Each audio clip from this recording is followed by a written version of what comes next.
Hi Sync, I'm Dr. Ali Kane, and this is class 3 of your core, pelvic floor, and really total body rehab class. This is my daughter Sadie. I am 4 months postpartum. I also have 2 older kids that are 7 and 5, and I've been focusing on perinatal as well as perimenopause rehab for the last 8 years with incredible results. I have been a fitness trainer previous to being a chiropractor for, it's coming up on like 16 or 17 years now. And one of the things that struck me before I had kids was just how many women self-selected out of exercise for fear of peeing their pants, having pelvic organ pain, and really a lot of these issues that we've been told are super common that women deal with, but as a chiropractor, I knew that they would respond to exercise rehab. I thought to myself, why do I have all these protocols for healing ankle sprains and low back pain and headaches? The pelvic floor and the core, they're muscles and they're going to respond to exercise. So in 2018, after the birth of my son, my first baby, I set out on a mission to raise the standard of care for postnatal women. And I found really that these exercises and series of exercises have a huge benefit to women of all ages, specifically in the perimenopause timeframe as well. And I touched on in my last class that the reason being is that because perimenopause and menopause is characterized by the drop off in estrogen, our tendons have estrogen receptors, and when we lose that estrogen, the strength of our tendinous health can go down, which can cause issues. I do not believe that just because I decided to become a mother that I don't get to live in a body that feels good, and I believe that all of us as women deserve to feel good in our bodies. So let's do the exercises that will get us there. I'm gonna bring her with me today. She's being a little clingy baby. 4 months sleep regression has been getting us. We're gonna be focusing on the glutes today, and what you'll need is a Coregeous ball. If you don't have a Coregeous ball, that's okay, we can make do, and a booty band, same thing. If you don't have a booty band, you can do this with just body weight, no problem at all. Before we begin, you know that I like to talk, so I wanna talk now so that I don't make you do like 100 extra reps, but why we're gonna be focusing on the glutes today is because the glutes are really, really good at compensating for a pelvic floor that is dysfunctional. And in my patients, I see this most commonly in women who have had a C-section or other abdominal surgeries. Over time, that is the years and decades that happen post-surgery, the body starts to compensate because of the scar tissue at the incision site. A C-section specifically was an incision through 7 layers of tissue. You were stitched up at your uterus and then superficially, and in between all of those layers, scar tissue develops. Your body wants to heal you as fast as possible, which is a good thing, but it comes at the cost of losing mobility in that tissue. It's why so many of my patients will say to me, Dr. Ali, I'm doing all the things, the fitness, the nutrition, but I can't seem to get rid of this stubborn belly pooch. Well, a lot of it has to do with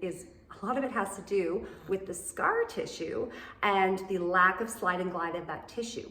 Similarly, if we've spent a lot of time bearing down, your pelvic floor isn't lengthening appropriately, or perhaps it's weak, your glute muscles, specifically your glute max, which are the big juicy part of your glutes, the lower third, will actually start to tuck under and compensate. They want to be the stability that your pelvic floor is supposed to give you when your pelvic floor isn't contributing its fair share. So what happens is this tucked under glute appearance, and then the over part, or the upper part of your glutes, rather, your glute medius, start to become overdeveloped because they're doing the job that now the glute max isn't doing. And then the final piece to this is then the lower belly becomes even more distended. I call it heart bottom syndrome. So we want to take the time, as we've been doing, to make sure that we have a functional pelvic floor and that our glutes are doing the job that the exercise is meant for them to do. So once again, please do not just numbly move through this. I want you to feel the exercises, hit pause, and practice, practice, practice. All right, enough talking, right, Sadie? Let's get exercising. Let's get exercising. You are gonna come onto your hands and knees. We're gonna do this with no equipment to start. And on your hands and knees here, I want you to start by tucking the pubic bone forward and then pushing it back. Not a cat-cow, this is actually called a pelvic dissociation. So you're moving at the pelvis, you're tucking everything forward and then sending it back. We have 4, 5, 3, 2. Final one, pulling it forward. Spin the pits of your elbow forward and firm down through the palms of your hand. Taking a breath with me. Exhale, I want you to find that lift and the wrap. Maintaining the lift of the pelvic floor specifically, although we want both, but if we have to choose one, that's the one I want you to choose. I want you to firm down into your palms and your left knee, and you're gonna start to lift the right leg up and back. And as you do this, you're gonna give an extra squeeze at the top, that is a purposeful squeeze, of the lower bum. You still have that pelvic floor lift, you still have that gentle belly button in and up, but we're focusing on the lower third of your bum, doing that lift at the top while still maintaining core stability and still breathing, right? We've got 6 more for 5, 4, 3, keep that hip down if it's started to pike up, 2, and 1. Touch that leg down and then bring it back behind you here so the toes are down. Once again, we breathe, we lift, and we wrap. Yes, it's glutes, but it's a ton of core as well. Now the leg lifts up straight. Once again, you are moving just through the hip, and you're feeling the squeeze of the bum as you do this lift. Try not to compensate by moving any other body part. 8 more here. Keep the core tight, pelvic floor lift. 6, 5, 4, 3, 2, and 1. Bring that in. Sit back just for a second. We're gonna go over to the other side. Once again, pull that pubic bone forward. Breath in, exhale, lift the pelvic floor, wrap the deep core, set the body up, and let's start to kick it up and back. Paying careful attention here if one side is feeling different than the other. Addressing asymmetries is part of what you'll find that this program will do, but you've got to be really focused because the body is super good at being sneaky and trying to compensate. Hi. We've got 6. Keep that core tight. Arms are straight. For 4, 3, 2, and 1. Touch that knee down and then kick that leg back straight. If you've lost that core tension, let's set it together. Breath in, wrap, and lift, and that leg lifts up straight. Now it doesn't have to come super high. In fact, if we're really focusing on the proper contraction of your glute max muscle, it's just gonna come up a couple of inches higher than your hip there. And don't worry if you're not as high as me. We all have our own unique anatomy. And I want you to work within whatever is allowing you to keep that core stability. Pelvic floor lift if you've lost it. 6, 5, 4, 3, 2, and 1. Touching that back in. Taking your Coregeous ball here. Again, if you don't have a Coregeous ball, that's okay. You could also use like a couch cushion. And you're gonna take the Coregeous ball and it's gonna come between your knees. Glute exercise, core exercise, my absolute favorite exercise if you are dealing with pelvic organ prolapse. If you're not sure, but you've been having symptoms in this area, a telltale sign that you should go get it checked out to see if it is pelvic organ prolapse is if you have heaviness or pressure within the pelvic floor. Some of my patients will say it feels like something's going to fall out. Pain with penetration can be a symptom as well. So in this position, ball comes between the knees, like a 20 or 30% squeeze here. Arms are straight. If there's any wrist pain, you can do this down on the forearms. Tuck that pubic bone forward, breathing in, exhale, wrap, lift, toes touch under, squeezing the ball in and lifting the hips higher than the shoulders. Come back down with control. So the reason that this is really good for the pelvic floor and specifically for pelvic organ prolapse is because we're getting inverted. We're essentially tipping the pelvic organs slightly off the pelvic floor and giving the pelvic floor a bit of a break.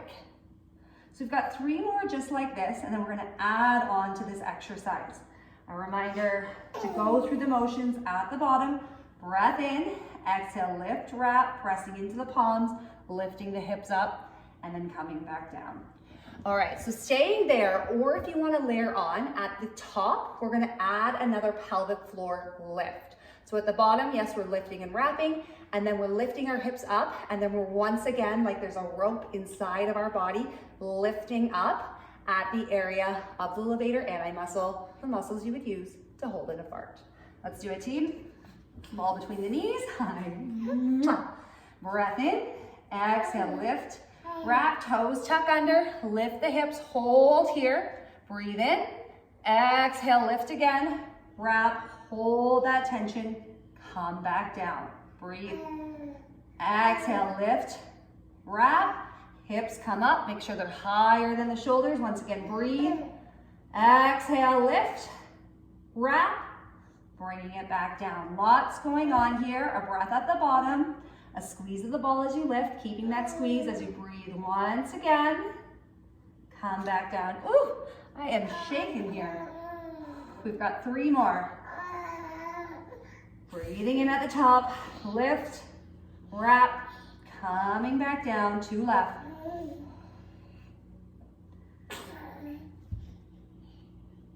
One more, breathing here at the bottom. Exhale, lift, wrap, pressing up, holding here. Once again, breathe, exhale, back down with control. Amazing job. Okay. Ooh, I'm sweating after that one. We're still gonna need the ball. Switching gears a little bit here. I talked in one of my previous videos with you about how we can't see the results that we want if we're bypassing areas of restriction or we're ignoring compensatory patterns. That's why we're slowing things down so much. Taking that same Coregeous ball, or if you don't have a Coregeous ball, you can use that couch cushion, but we're gonna look for any areas in our body that have some tension.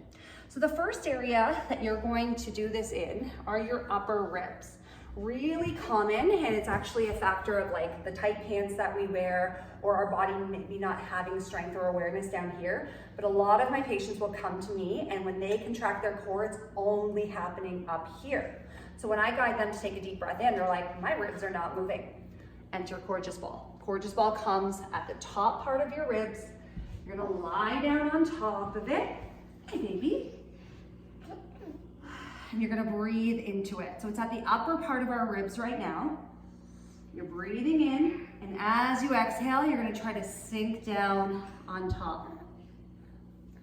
This can be really uncomfortable if you do have areas of tension, and oftentimes it actually is where your diaphragm attaches onto some of the bony attachments there.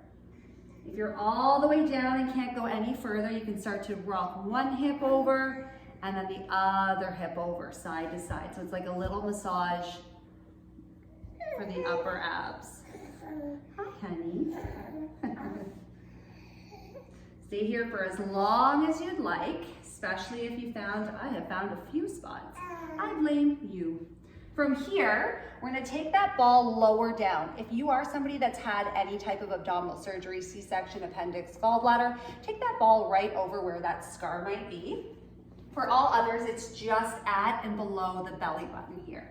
Side note, super good for bloating or for any type of digestive issues as well. From here, we're just gonna rock side to side. This is about letting go and having the ability to have the body move with free of restriction from any issues of slide and glide, like there could be post any type of major abdominal surgery. We're gonna go for 5, 4, 3, 2, and 1. Flipping over onto your back now. Ball, no ball, we're gonna take the booty band. If you don't have a booty band, that is okay. You can do this without anything. I'm gonna move you over here. There we go. Onto your back. So this is really important to once again connect to the muscles that we want to be using in our glute musculature and having proper alignment and proper range of motion. So down on your back, Heels walk towards the glutes as closely as they can. And we're gonna gently imprint. So if there's a gap between your back and the floor, you're just gonna pull the pubic bone up slightly. Again, careful not to bear down. It's just a gentle movement of the pelvis that aligns the low spine with the floor. Pressing out on the booty band so that it's not pulling you together, and connecting to the lower part of the glutes. That's where we do this glute bridge lift from. You'll find that a lot of times we try to overextend and we're dumping everything into our low back. We want to just lift with the booty. So it's not as low, or not as far up, I should say, as maybe some of us have done previously when we're really focused on the glutes. And as you come back down, I want you to feel your tailbone, so this top portion here, touch first. Knees are driving out as we do this lift. Bonus points if you add that pelvic floor lift while we go through this. We've got 6, 5, 4, keeping that lift, keeping that tension through the lower belly. Glutes are doing the work. 3, 2, holding up here on 1. Press the elbows down, little pulses up and down. Firm through the heels and make sure the movement is coming from the glutes and not the low back. We've got 6, 5, 4, 3, 2, hold, knees flare out. So you're gonna rock onto the outer blade of your feet as the knees flare out, keeping the glutes active and engaged. 5, 4, 3, 2, almost done. I know my body feels the same way. Hold. Almost there. 5, 4, 3, 2, 1. All right, baby's okay. I'm okay too. Last exercise all together. Band can stay on or it can come off, really your choice. Ball or couch cushion, arms are out straight. Now I'm gonna bring my shirt up here because I want you to be able to see. This is an exercise that I'm currently working on that's at my edge, where when I start to fatigue, I do start to dome. And when you see that, we're no longer keeping the integrity of the exercise. So we're up. Breathing in, exhale, lift and wrap, press into the ball, and then come back as far as you can maintain that tension. And then back up here. Breathing in, exhale, lift and wrap, squeeze that ball, bring the body back. Whew. This is a quad burner too. Every rep starts with that lift and wrap. You let the ball go as you breathe in, exhale, squeeze the ball, lift the pelvic floor, wrap the core. We've got 4 more.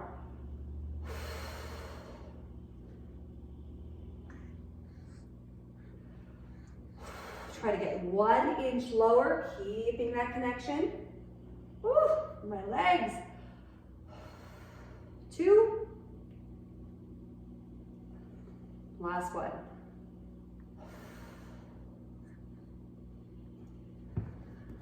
Amazing job. You did amazing too. That was your glute introduction and focus. I hope you learned something about your body today. Maybe it's that your glutes are working A-okay and super functional and we can really start to build strength. Or maybe you found that your body does have some kind of compensatory pattern, that heart bottom syndrome that I described at the beginning of the class describes you.